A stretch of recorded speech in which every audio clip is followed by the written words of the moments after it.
എല്ലാവർക്കും പറ്റുന്ന ഒരു അബദ്ധമാണ് ഈ മിക്സിയുടെ ജാറിൽ നമ്മൾ ഈ മസാലയൊക്കെ പൊടിച്ച് കഴിയും. മസാല, ഉലുവ, കടുക് ഇതൊക്കെ പൊടിച്ച് കഴിയുമ്പോൾ ഒരു വല്ലാത്ത ഒരു സ്മെല്ല് വരും.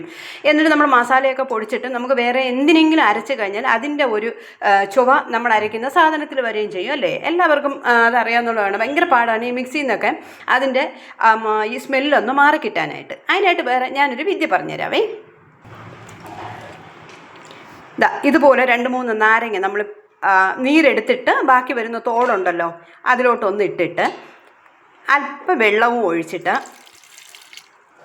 ഞാൻ ഈ തോട് സൂക്ഷിച്ച് വെച്ചേക്കും.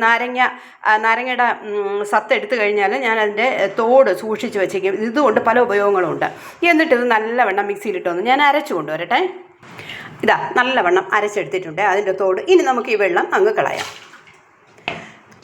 എന്നിട്ട് ഇത് നല്ലവണ്ണം കഴുകിയെടുത്താൽ ഈ മസാലിൻ്റെയും ഉലുവയുടെയും കടുകിൻ്റെയും എല്ലാത്തിൻ്റെയും ഈ ബാഡ് സ്മെല്ലങ്ങ് മാറിയിട്ട് നമുക്ക് പെട്ടെന്ന് തന്നെ നമുക്ക് ബാക്കിയുള്ള സാധനങ്ങൾ അരച്ചെടുക്കാൻ പറ്റും. ഓക്കെ, അപ്പോൾ നിങ്ങൾ മിക്സിയിൽ എന്തെങ്കിലും ഇങ്ങനെയുള്ള നല്ല മണമുള്ള സാധനങ്ങൾ പൊടിച്ചെടുക്കുവാണെങ്കിൽ ഇങ്ങനെ നാരങ്ങ തോട് കൊണ്ട് ജസ്റ്റ് ഒന്ന് അടിച്ചെടുത്താൽ മതി. അതിൻ്റെ സ്മെല്ലെല്ലാം മാറിക്കിട്ടും. Okay, by.